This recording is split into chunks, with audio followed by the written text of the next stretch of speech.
love this. It's a prospecting question. You're going to love this, Chris. How much time is allowed to pass since my last contact with someone to make sure I'm compliant with the do not call list? George, I'm going to say, without me going back and reading the details, and of course, every state and province can have different rules that are specific to your state. But the rule of thumb for me is if you haven't talked to them in the last 18 months or done a sale with them, if you sold somebody a house 20 months ago, if you haven't stayed in touch in the last year and a half, believe it or not, if they're on the do not call list, we're not allowed to call them.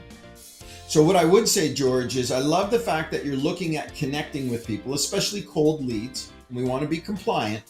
Do yourself a favor, check with your manager and go online and just do a little bit of homework, because I think it's important, George, that we get in touch with those people. You know, if I had 30 or 50 people from guest registries and different things like that, at this time of year in November, December, I always picked up 2 deals off of that list. People they went cold and then they came back again. They're like, it's ironic that you called us. We were just talking about this last week. We wanted to restart that process again. Things have changed a little bit for us and we feel a little more comfortable moving forward.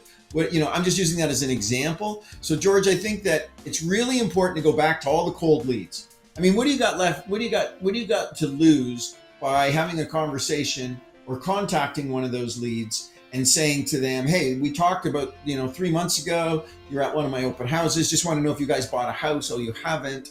I meant to follow up. I got sidetracked. Wanted to see if you guys wanted to revisit that. So George, I think it's great. My rule of thumb is a year and a half, but do yourself a favor, check everything, and then put it in front of your manager for confirmation, George. Good.